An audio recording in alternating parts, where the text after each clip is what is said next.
Hello, it is Topical Tuesday, August 30th, 2022. Steve Sipress here. And what is topical? What is in the news? What is on everyone's mind? Well, this latest fiasco by the quote president, Biden, to forgive billions and billions of dollars. One estimate said it's going to cost $1 trillion worth of student loans that people who took out the loans just don't want to pay back.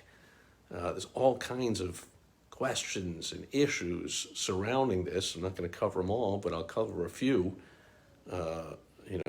Consistently, Obama and his minions and the people actually running things have had Biden come out and do as best he can to read off the teleprompter that he's not going to raise taxes on the average American family or anyone earning less than $400,000, and yet where's the government? They haven't even suggested where they're coming up with the money to forgive, to pay back these student loans from wherever they were taken out. They're just going to send a $10,000 or $20,000 check to all the people with this debt so they can pay it off, or they're going to pay it directly to the banks or the lenders to pay it off. Well, that money's got to come from somewhere.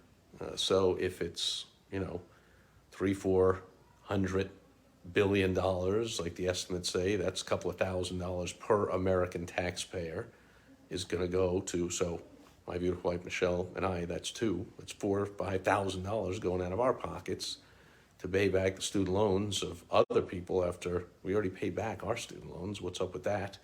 But I saw one estimate said it's going to be $1 trillion. Well, that's about $10,000 per taxpayer, right? Or per household, or whatever it is. What the heck? Thousands and thousands of dollars by taxpayers pay off these loans. Where's that coming from? Of course, it's going to increase inflation. It's going to make the recession that we're already in become worse and last longer. Of course, it's going to become worse and last a long time anyway. This will just make it even more worse. If that's, of course, it's possible. It's going to make it worse. It's going to make it last even longer. Going to make it tougher to get out of. Going to increase inflation. All the things that the progressive, liberal, Democrat, whatever you call it, all the stuff they love. And all the people that love government love that. Oh, give me some more rules and regulations. Tell me what to do some more. Control me some more. Take some more of my money and put it towards things that just sound good. Speaking of which, student loans, federally backed federal student loans just sounds great. And yet, all kinds of studies show that, of course, there's a correlation between federal backing of loans, federal loan money, and the ridiculous, outrageous rise in tuition for colleges, which has risen like ridiculous percentages higher than inflation, higher than in pretty much anything else. Well, as usual, as always, when the government sticks its nose into anything, they screw it all up. So in this case, sounds good. Let's help out students with federally backed or guaranteed or this or that loan. Not grants. Like grants that you have to apply for and show actual need, that's one thing. But these are loans that anybody pretty much can sign for. And then lots of people just say, I can't pay it. There's so many more and better things you can do, responsive solutions to the student debt issue.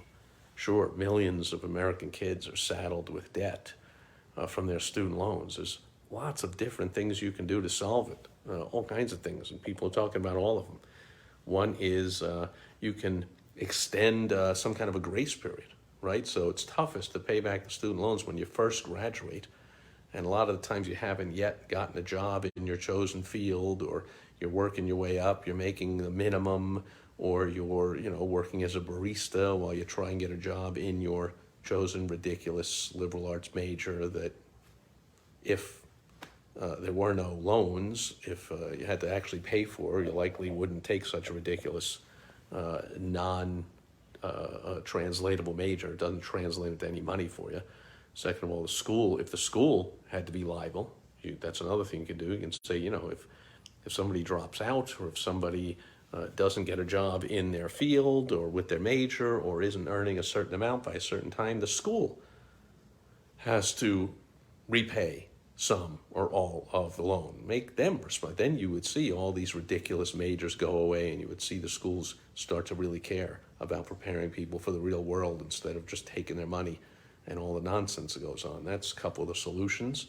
But you could say you don't have to repay back your student loans. You don't have to start the payments until you've been out of school for 5 years.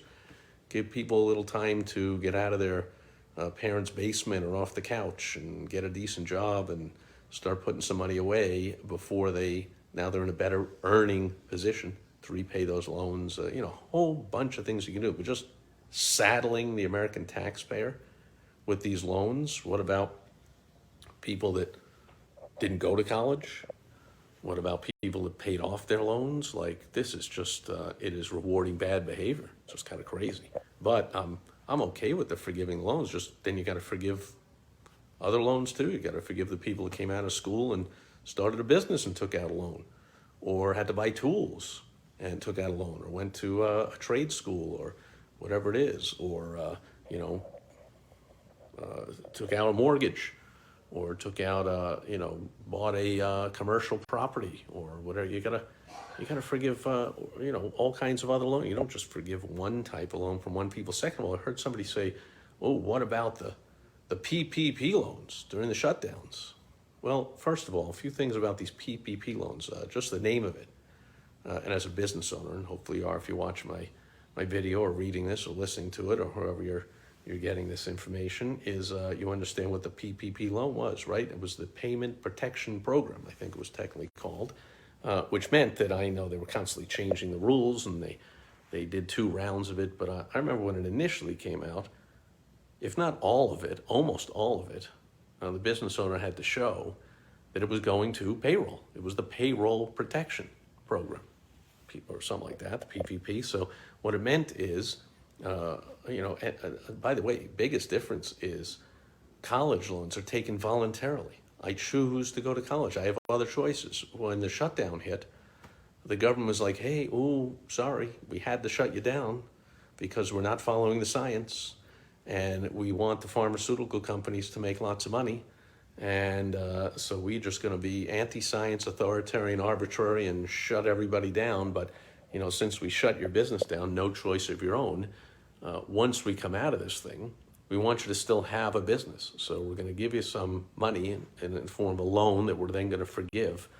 And most of it or all of it had to go to payroll. So when you open back up, your employees will stay with you, because even though you were shut down, we, the government who shut you down, are going to pay those employees, and we're going to pay the rent. So when we say you can open back up, you will have a location. You'll have let's say it's a restaurant. You will have your restaurant. You will have your employees, because we're going to pay them through the PPP loan during this shutdown. That's what the PPP loan was for. I don't know any. I've talked to thousands of business owners, talked to them all the time. Almost every business owner I know during that shutdown was vehemently arguing against the shutdown. It was like, hey, I don't want a grant or a loan or a PPP or anything from the government. Allow me to be opened up. I want to work 8, 10, 12 hours a day, 5, 6, 7 days a week. I want to work my butt off in my business, and then I will pay my employees, and I will pay my rent, and I will pay my bills. I don't want to be shut down and have the government pay it. So not only is the student loan voluntary, but the PPP loans were the furthest thing from voluntary. Like I said, I don't know a single business owner that said, "Oh, that's great. Please shut me down, but give me a grant or a loan or some money to pay my bills while I'm shut down." Business owners don't want that. We want to be open. They wanted to work for it. They were like, hey, a hardware store owner was like, "Hey, Home Depot's open. How come my little hardware store can't be open?" Right? And so on. So business owners were arguing, were fighting, were doing everything they could to be open. And so the government was saying, hey, since it's our decision, not yours, to shut you down, at least we're going to extend some money here to pay for some things. So totally different. The forgiven PPP loans to business owners who were involuntarily shut down by an anti-science, arbitrary, authoritarian government, as opposed to a kid who voluntarily took out a loan. I saw one of the earliest studies comparing the increase, the rate of tuition increase versus inflation and versus other things, housing and cars and other things that have increased over the years. And this study started and went back to 1978. And I was like, hey, what do you know? That was the first year that I signed on the dotted line and took out a student loan, 1978. And then the increase was, well over 1,000% increase over the next 30 years or so. I voluntarily took out that student loan. Were there alternatives? Of course. Could have gotten a job, could have gone in the military and gotten, educated, paid through the GI Bill, and could have taken an apprenticeship with someone, could have started my own business, all kinds of things. I mean, it was voluntary to go to school. And then it was voluntary what school to go to and what major to major in. I could have majored in accounting, come out and gotten a job as an accountant. But I happened to go to a liberal arts school, how completely, totally useless. So I came out and, I knew about whatever, literature and history and whatever, like none of that marketable, which is why almost, like 2/3 of my graduating class of my liberal arts college went on to graduate school. I went on to law school. Now that's still not a vocational school, but much closer to a vocational school. I mean, it teaches you something you can do as a profession, law school, as opposed to a liberal arts school, which just kind of prepares you to go to more school. So those loans are taken out, and very few of my college classmates graduated and immediately went and got a job and started paying back student loans and so forth anyway. So lots of different ways you can solve this problem other than stealing from taxpayers, pure socialism, just steal from taxpayers who either didn't take out loans or took them and paid them back and give them to people that don't want to pay them back. That's one way to handle it, which is what apparently is. The second thing is it even allowed? Like presidents, when they're, somebody said they had Biden say like, oh, well, that was a campaign promise. So what? Campaign promise? Like that's what campaigners do. I mean, is it that long ago that we forget, Trump going around and getting people chanting in all his rallies 5-6 years ago, whenever it was, I'm going to build the wall, I'm going to build the wall, and to build the wall. Well, of course, he needs Congress to appropriate the funds to build the wall, right? The president can't just build. I'm gonna repeal Obamacare. I'm gonna repeal it. Well, clearly he needed Congress, and he missed it by one vote. He couldn't get Congress to repeal Obamacare. So, but he did. Did he come out in the campaign trail and say, "I'm going to attempt to get the members of Congress to vote on a bill that will fund a barrier along the southern border of the United States"? What? No. You can't chant. That doesn't sound great in a chant. How about build the wall? I will build the wall. So just because they have Biden come out from this, or not come out, stay in his basement and say like, I'm going to forgive student debt. You see, he's going to follow through with that. He can't do that alone. He can say all that. So I'm going to do this. I'm going to do that. Right? And go back. Obama. I mean, all of them. Obama was, I'm going to close Gitmo.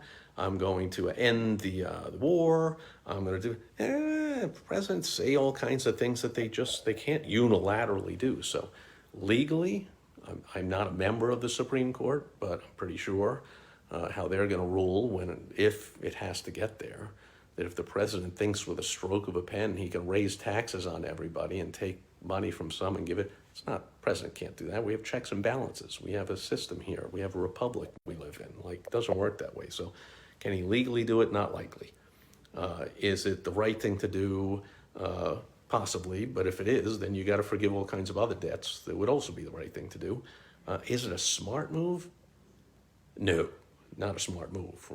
Not a majority of people, if you're looking to win election with it. I mean, a minority of people have college degrees with outstanding debt that they haven't paid. So, that's a little virtual signaling to young people. But I've seen interviews and studies and things, and even young people with the student loans go like, this is still not the right thing to do.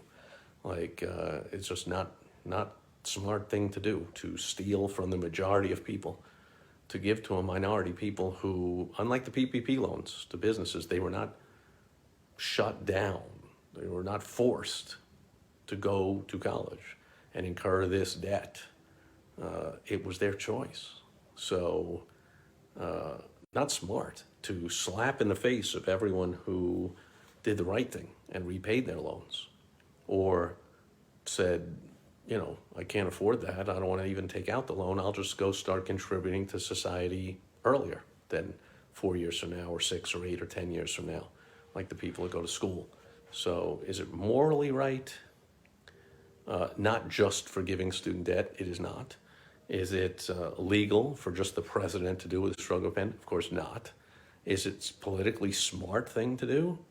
Obviously not. So, if you ask me, I don't know if I'm counting correctly. If you're counting at home, that sounds like 1, 2, 3 strikes. You're out.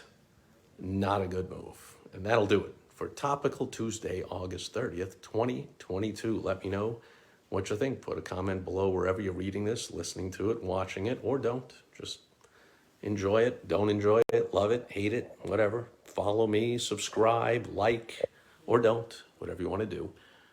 And either do or don't. Be back here again tomorrow on World Wide Web Wednesday.